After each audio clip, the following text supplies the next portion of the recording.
네, 여러분 반갑습니다. 오늘도 조직신학 강의 참여해주신 여러분 감사합니다.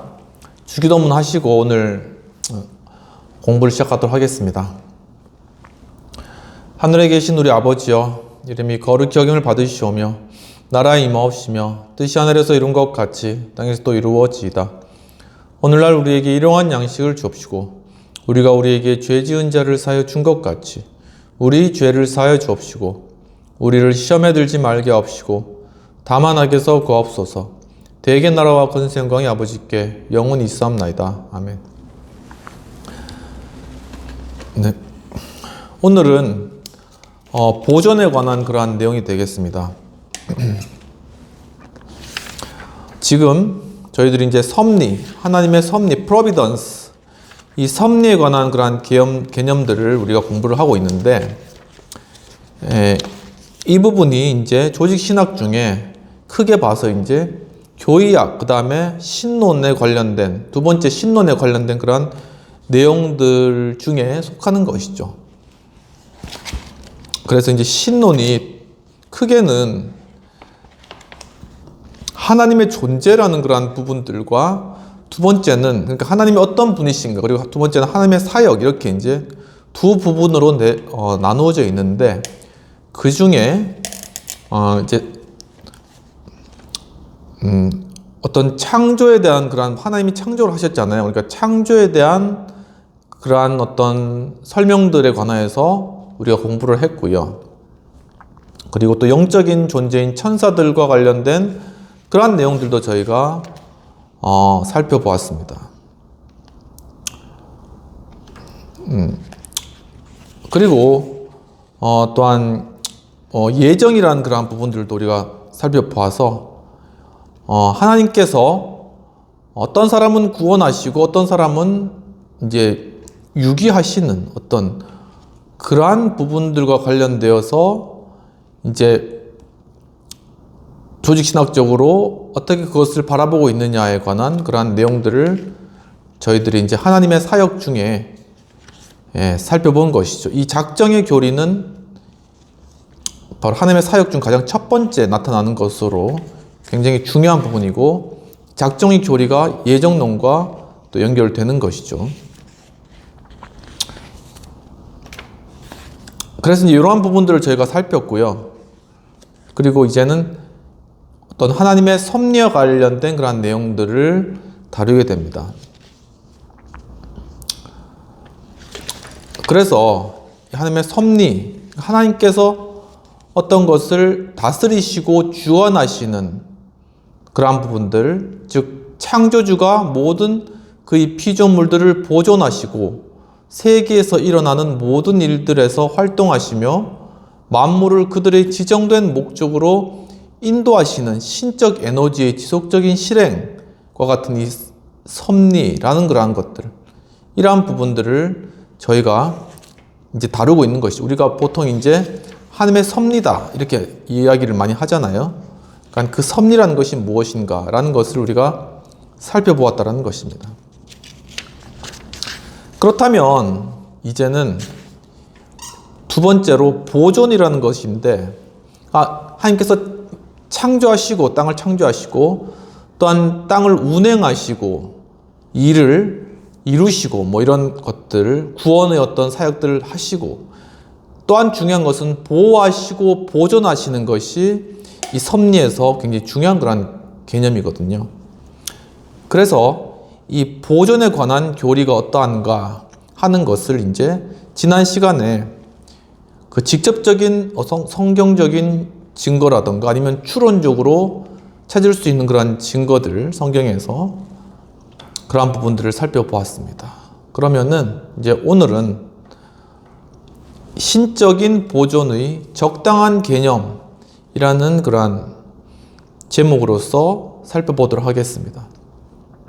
그러니까 개념이라는 것이 이 성경에서 말하는 보존이 과연 어떠한 개념적 특성을 가지고 있는가, 어떻게 우리가 이해해야 되는가라는 그런 부분이 되겠습니다.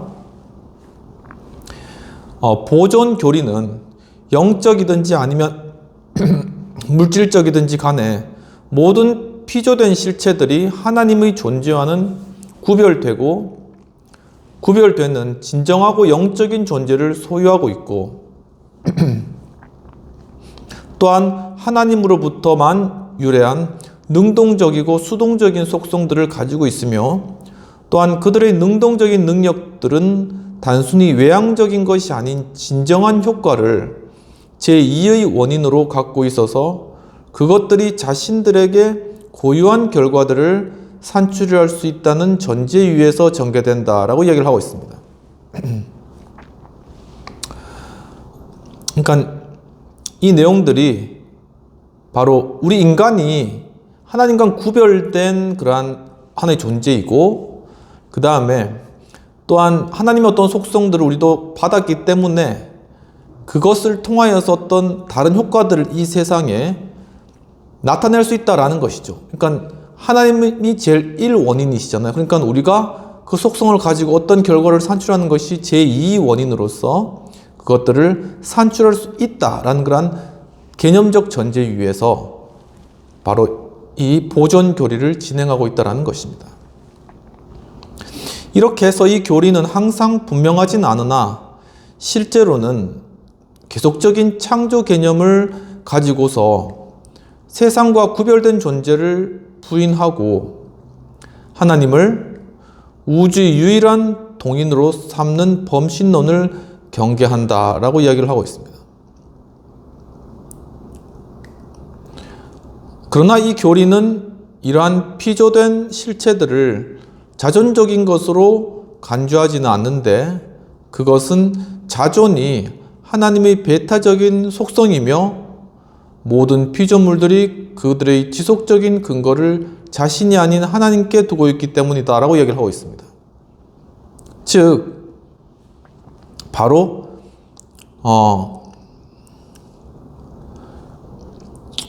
우리가 하나의 어떤 독립된 존재다. 그렇기 때문에 하나의 하나님 없이도 우리가 어떤 것을 할 수 있는 그러한 존재다 라고 보는 그러한 관점은 아니라는 것이죠. 하나님과 우리는 구별된 존재이지만 우리는 하나님을 의지하고 살아가는 존재이지 우리가 하나의 어떤 하나님과 상관없이 어떤 것들을 이루는 그러한 존재들은 아니라는 것입니다.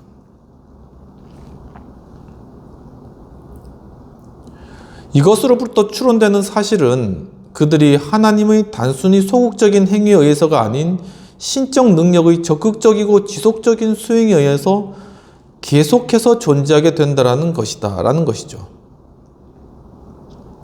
즉 우리가 살아가는 것에 있어서 계속 하나님의 어떤 공급하심을 받아서 살아가야 된다는 것입니다.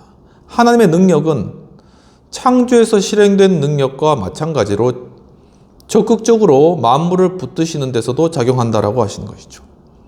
즉 이 만물, 천지 만물이 서 있는 것은 바로 하나님의 그러한 능력의 결과라는 것입니다. 비록 하나님이 섭리를 시행하실 때 스스로 피조물의 본성에 순응하신다고 말할 수 있겠지만 만물을 존재와 행동에서 유지시키는 하나님의 사역의 진정한 성격은 하나의 신비다라는 것이죠.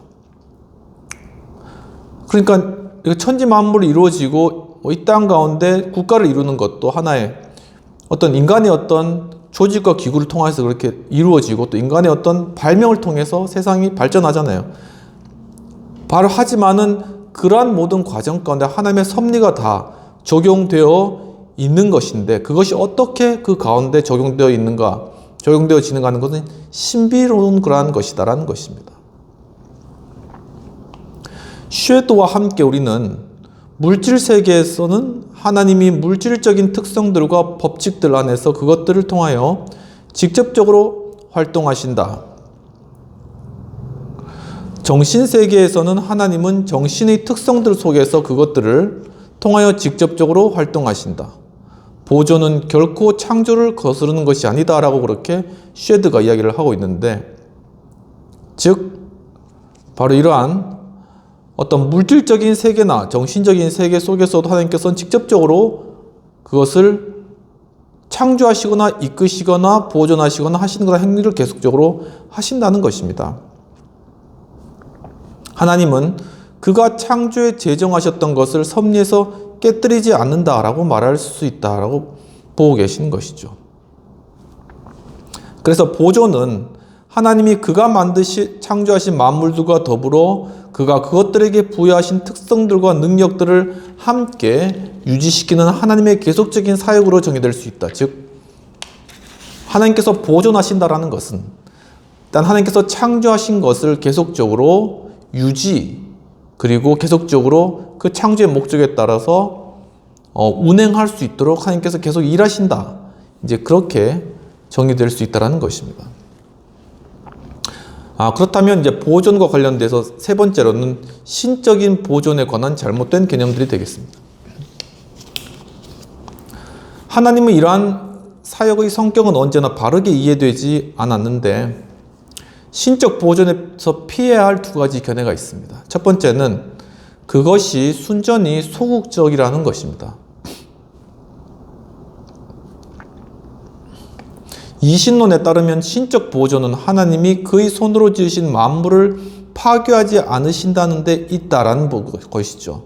그러니까 소극적이라는 것은 창조하시고 그것을 일부러 파괴하거나 어떤 적극적인 행위를 하지 않고 그냥 보존만 하시고 창조만 하시고 그냥 가만히 계신다라는 그런 의미가 되는데, 창조에 의하여 하나님은 물질의 어떤 특성들을 부여하셨고 그것을 불변하는 법칙들 아래 놓으셨으며 그 다음에는 그것을 외부로부터의 모든 지원이나 감독으로부터 스스로 독립하여 스스로 작동하도록 내버려 두셨다는 것이다. 이것이 이신론적인 관점인데, 즉 마치 어떤 기계를, 자동차를, 어떤 로봇을 만들면 그 로봇가 그 프로그램대로 그냥 그대로 움직이잖아요. 그런 것처럼 바로 하나님께서는 창조만 해놨지 나머지는 모든 어떤 법칙에 따라서, 프로그램에 따라 그냥 움직이도록 그렇게 해놓은 것이다 라는 것이 이신론적인 잘못된 관점이라는 것입니다.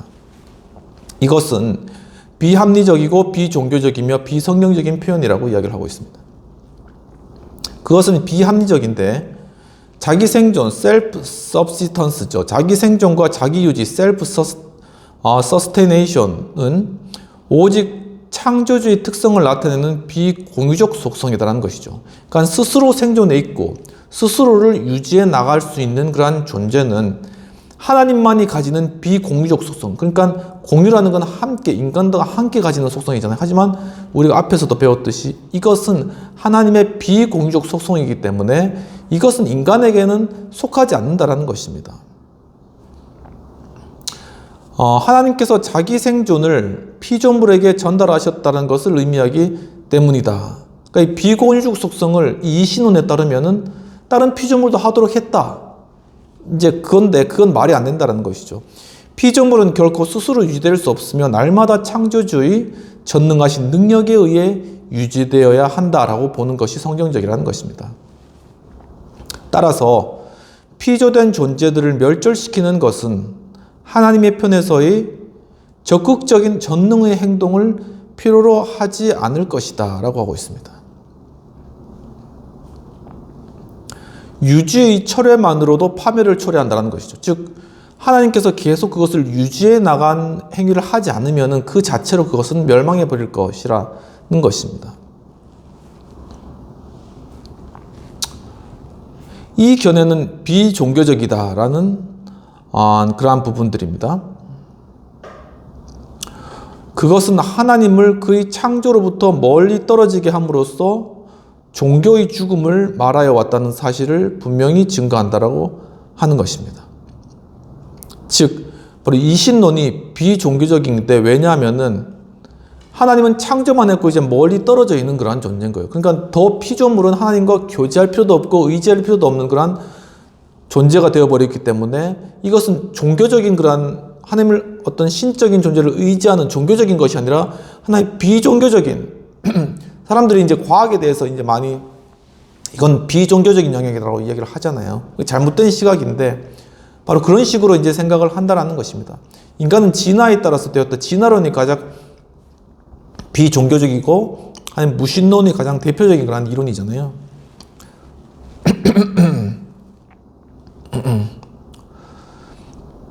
또한 이는 비성경적이기도 하다라는 것인데 그것이 하나님을 완전히 그의 창조 밖에 두고 있으나 성경은 많은 구절들에서 우리에게 하나님은 그의 손으로 지으신 만물들에서 초월하실 뿐만 아니라 내재하신다고도 가르치고 있기 때문이다. 그렇죠. 그러니까 하나님은 이 천지 만물을 지으시고 그 밖에 물론 초월해서 계시기도 하지만 그 안에 내재해 계시기도 하고 그 안에서 같이 역사하시기도 한다는 사실입니다. 동일하게 삼위일체 예수 그리스도께서도 우리가 그리스도로 옷 입는다 아니면 그리스도께서 우리 안에 내주하신다는 관점을 쓰잖아요. 왜냐하면 바로 예수님도 동일하게 하나님이시기 때문에 우리 안에 내주하고 계신다는 관념을 사용할 수가 있다는 것입니다. 이것이 신적 보존에 관해서 잘못된 첫 번째, 즉 순전히 소극적이다 라는 그런 잘못된 견해라는 것이고, 두 번째는 그것이 계속 창조적이다, 창조의 행위라고 보는 것도 잘못된 견해라는 것입니다. 범신론은 보존을 계속적인 창조로 묘사하고 있습니다. 따라서 피조물들과 제2 원인들은 실제적이거나 계속적인 존재를 가지지 않으며 각각의 연속적인 순간에 만물의 숨겨진 근거인 신비스러운 절대자로부터 유출하는 것으로 생각한다.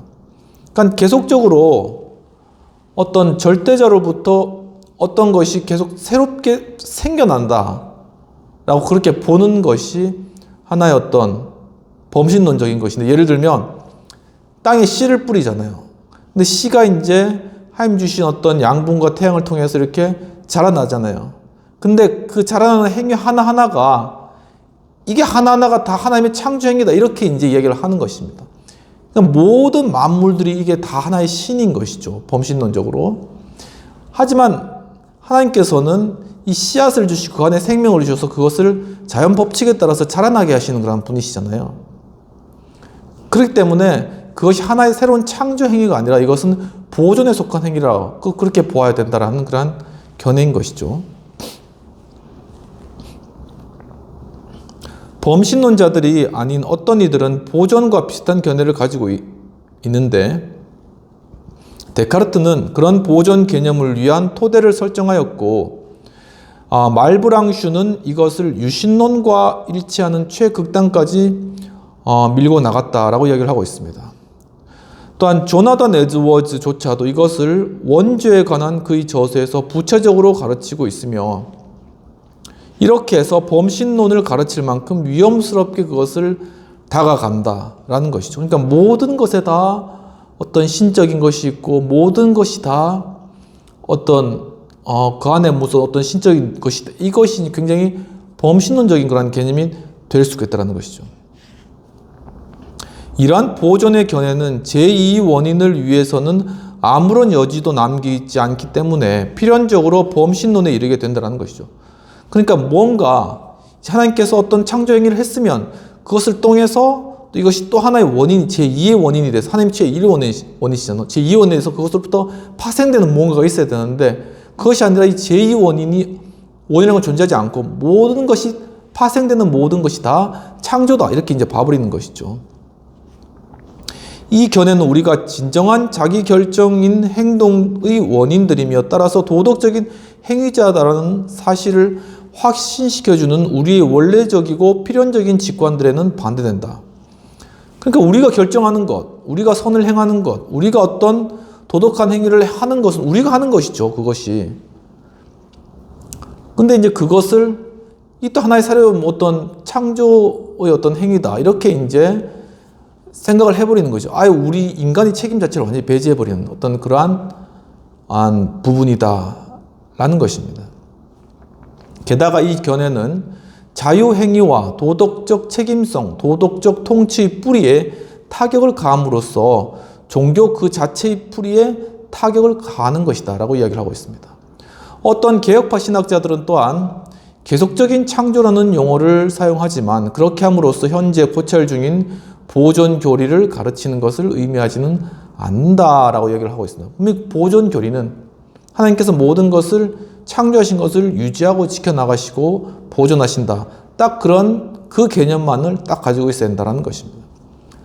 그들은 단순히 세계가 그것을 창조하였던 동일한 능력에 의하여 유지되고 있다는 사실을 강조하기를 바랄 뿐이다 라고 하며, 그런 표현이 오해를 유발시킬 수 있다는 사실을 고려한다면 그런 표현은 피하는 것이 더 좋을 것이다. 즉, 계속적으로 이렇게 창조적인 행위다 이렇게 이제 행하는 것이 사실 좀 오해를 불러일으킬 수 있다는 그런 의미가 되겠습니다.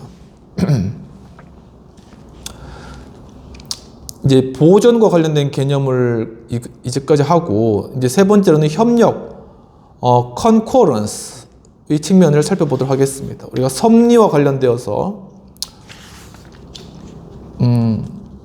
보존에 관한 개념을 했고, 그 다음에 이제는 협력은 딱 단어상으로 들어보아도, 그러니까 하나님께서 일하시는데 우리 인간이 같은 어떤 협력을 필요로 해서 그것을 함께 일하신다라는 그런 관점인 것이죠. 협력이. 이것이 하나의 어떤 섭리의 어떤 교리 안에 들어가 있다는 것입니다. 첫 번째로는 신적인 협력 개념과 그것에 대한 성경적인 증거가 되겠습니다. 첫 번째, 정의와 설명입니다. 협력은 미리 제정된 그들의 작용 법칙에 따라 그들을 행동하게 하고 정확하게 행동하게 하는 모든 종속적인 능력을 소유한 신적인 능력의 작용으로 적용될 수 있다라고 이야기를 하고 있습니다. 좀 더 내용들을 살펴보면서 정의를 명확하게 해나가면 될 것 같습니다. 어떤 이들은 인간이 관계되는 한 그 작용을 도덕적으로 선하고 따라서 칭찬할 만한 인간의 행동들에 제한하려는 경향들이 있으나, 다른 이들은 좀 더 논리적으로 그것을 모든 종류의 행동들로 확장하려는 경향을 가지고 있다고 이야기를 하고 있습니다. 이 교리가 두 가지 사항을 의미하는 사실이 처음부터 주목되어야 한다고 하시면서, 첫 번째는 자연의 능력들은 스스로, 즉 자신의 고유한 능력으로 작동하지 않으며 하나님이 각각의 피조물의 행위에서 직접적으로 작용하신다는 것, 이것은 이신론적인 입장에 맞추어서 주장되어야 된다. 왜냐하면 이신론적인 것은 완전히 분리되었다고 보는 것이죠. 두 번째, 제2 원인들은 실제적이어서 단순한 하나님의 작용적인 능력으로 간주될 수 없다는 것, 그것은 제2 원인들이 실제적이며 또한 우리가 제1원인과 제2원인들의 협동이나 협력에 관하여 적절히 말할 수 있다는 조건에서만 그러하다는 것입니다. 그러니까 제2원인은 하나님께서 창조를 하셨기 때문에 그 창조물 자체가 원인이 되어서 또는 어떤 다른 행위를 할 수 있다는 것이죠. 그러면서 그것이 제1원인이신 하나님과 함께 협력하여서 다른 어떤 사역들을 또 펼쳐나갈 수도 있는 것이고, 그런 의미에서 봤을 때 이것이 하나의 협력의 관점으로 보여질 수가 있다는 것입니다. 이것은 하나님이 세계에서 활동하는 유일한 동인, 행위자라고 하는 범신론적인 관념에 맞서 강조되어야 된다. 범신론은 모든 것이 다 하나님 행인 거예요. 모든 사람들의 죄악이나 안 그러면 모든 행위라든가 이런 모든 것을 다 이건 다 하나님이 하신 거야. 다 이렇게 하는 것이죠. 근데 중요한 건 분명히 인간의 결정이나 인간의 행위에 따른 결과도 분명히 존재한다는 거예요. 그러니까 그것을 범신은 무시하게 만들고 모든 것의 책임이나 모든 것의 원인을 다 하나님께 돌림으로 말미암아 인간은 그 책임을 쏙 빠지는 거죠. 그게. 그리고 모든 행위에 대한 결과를 다 하나님으로 갖다 붙이는 거예요. 이게 큰 문제다. 현대 종교에서도 많이 나타나는 그런 현상인 것이죠. 이까지가 정의와 설명에 관한 내용이고, 두 번째는 신적인 협력에 대한 어떤 성경적 증거들을 살펴보도록 하겠습니다. 성경은 하나님의 섭리가 피조물의 존재뿐만 아니라 그 행동들이나 작용들에도 관계한다는 사실을 분명히 가르친다라고 이야기를 하고 있습니다. 인간이 독립적으로 활동하지 않고 하나님의 의지에 의하여 통제된다는 일반적인 진리는 성경의 여러 구절들에 나타나는 것이죠. 요셉은 창세기 45장 5절에서 그의 형들이 아닌 하나님이 그를 애굽에 보냈다고 말하고 있습니다. 출애굽기 4장 11에서 12절에서 주님은 그가 모세의 입과 함께 있을 것이며 그가 무엇을 말할지를 가르쳐 주겠다고 말씀하고 있으며, 여호수아 11장 6절에서는 하나님은 여호수아에게 자기가 이스라엘의 적들을 물리칠 것이라고 하는 확신을 주셨다고 하고 있습니다. 잠언 21장 1절은 우리에게 왕의 마음이 여호와의 손에 있음이 그가 임의로 인도하시니라 라고 이제 가르쳐 준다고 하는 것이죠. 또한 에스라 6장 22절에서는 여호와께서 아수르 왕의 마음을 저희 이스라엘에게로 돌이키셨다라고 하고 있습니다. 신명기 8장 18절에서 이스라엘은 그들에게 부를 얻을 능력을 주시니가 여호와라는 사실을 깨닫게 되었다라고 이야기를 하고 있습니다. 좀 더 특별하게는 악한 것 안에도 어떤 종류의 신적인 협력이 있다는 사실이 성경으로부터 분명히 드러나는 것이죠. 사무엘하 16장 11절에 따르면 여호와께서 심의로 하여금 다윗을 저주하도록 명령하셨다.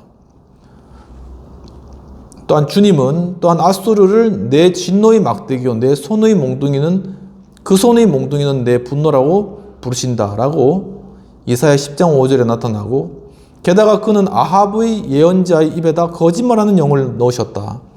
열왕기상 22장 20절에서 23절까지.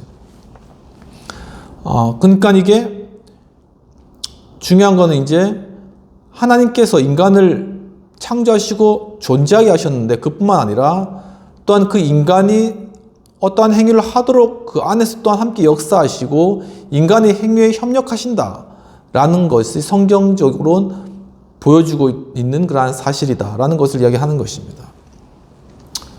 그런데 여기에서 이제 피해야 할 오류들이 있습니다. 이 교리와 관련하여서 경계해야 할 몇 가지 오류가 있는데 그런 것도 잘 살펴보면 참 좋겠네요. 첫 번째는 신적 협력이 결코 특정한 행위를 결정하지 않고 단지 능력의 일방적 전달이다라는 것입니다. 그러니까 어떤 행위를 하도록 하는 건 아니고 능력만 준다. 하나님이 능력만 준다.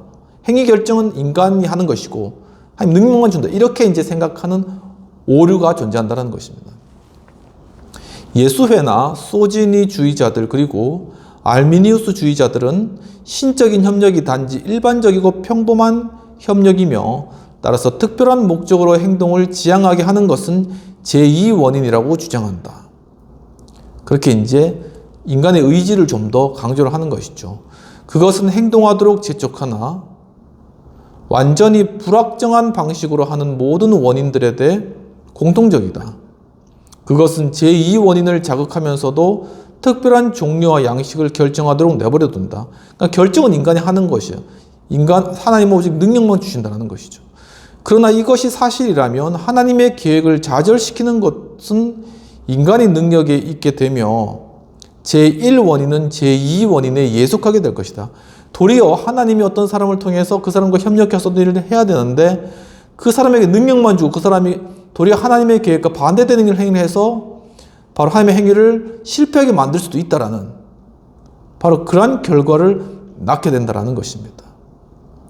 즉 인간이 주도권을 쥘 것이고 어떠한 신적 섭리도 그거는 없을 것이다 라는 그러한 결론에 도달하게 된다는 것이죠. 이러한 것이 하나의 피해야 될 오류이다라고 말씀하고 있는 것입니다. 두 번째는 신적 협력은 인간의 일부를 행하고 하나님의 일부를 행하는 그런 성격과 같은 것이다 라는 것입니다. 그러니까 딱 이 신적 협력에 관해서 요거는 인간, 요거는 하나님 이렇게 구분 짓는 그런 오류라는 것이죠.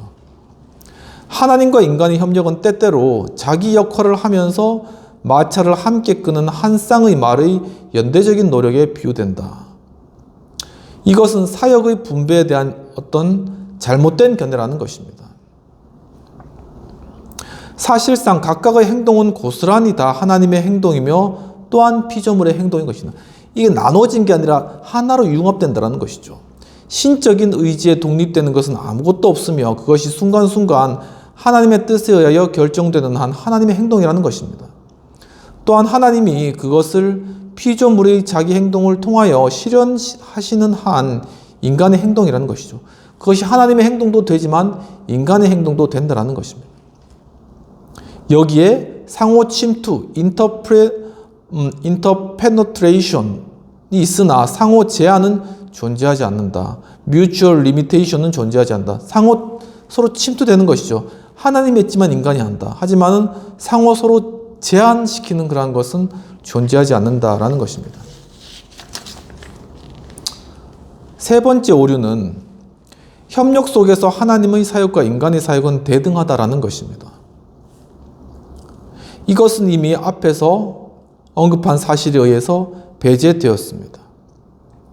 하나님의 사역은 언제나 인간이 그가 행하는 모든 일에서 하나님을 의존하기 때문에 하나님의 사역이 우선권이 있는 것이죠. 나를 떠나서는 너희가 아무것도 할 수 없다라고 하는 성경의 진술은 각 분야의 여러 노력에 적용이 되는 것입니다. 양자의 정확한 관계는 다음에서 언급하는 신적인 협력의 특징들 가운데서 잘 지적되고 있다라고 얘기를 하고 있습니다. 그러니까 하나님의 사역과 인간의 사역은 어떤 관계가 있는가? 중요한 그런 주제겠죠. 네. 이 부분은 다음 시간에 하도록 하겠습니다. 신적인 협력의 특징들이 되겠습니다. 함께 기도하고 마치도록 하겠습니다.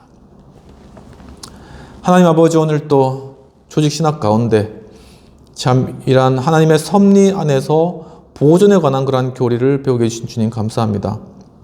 주님, 참으로 저희들 주님께서 창조하셨지만 저희들을 그냥 로봇처럼 살아가도록 하지 않으시고 우리의 모든 지정의 일을 통하여서 함께 역사하시며 또한 우리의 삶 가운데 하나님의 놀라우신 사역을 이루어 가시는 그 놀라운 섭리를 저희들 또한 오늘 공부를 통해서 배웠습니다. 주여, 또한 우리가 생각하였던 여러 가지 오류들과 또한 우리의 어떤 인간적인 생각들을 주님 다 내려놓게 하시고 주님께서 오직 일하시고 또한 우리는 주님을 의지함으로 우리 그러한 모든 사역들을 다 이루며 그것이 곧 또 하나님께서 하신 일이라는 것을 고백하는 저희 귀한 저희들 될 수 있도록 한 명 한 명 될 수 있도록 주님께서 우리와 함께 일하시고 우리의 마음과 뜻과 생각들을 인도하시고 주여 주장하시고 주님 도와주시옵소서. 감사드리옵고 이 모든 말씀 우리 주 예수님 이름으로 기도합나이다. 아멘. 네, 지난 시간까지 해왔던 어떤 계속 읽기 방식에서 이제 좀 더 이렇게 설명으로 함께 이해해 나가는 그런 방식으로 좀 수업을 바꿨는데 좀 어떻게 보실지 좀 궁금하네요. 또 그런 어떤 요청이나 또 어떤 그러한 의견들이 있어서 좀 이렇게 좀 변화했으니까 저도 이 조직신학 책이 상당히 좀 심도 깊은 그러한 부분들이기 때문에 제가 전체를 다 이해하지는 못했지만은 또 이렇게 신학교 때 또 공부하는 그런 내용들이 있기 때문에 이해 가능한 범위 안에서 될 수 있으면 풀어서 좀 설명하면서 함께 이렇게 배워가는 그런 시간으로 가졌으면 좋겠습니다. 예, 다음 시간 또 기대해 주시고 한 주간도 또 새해인데 복 많이 주님 주신 축복으로 참 한 해 기쁘게 살아가는 그런 복된 한 해 되시기를 축원합니다. 감사합니다.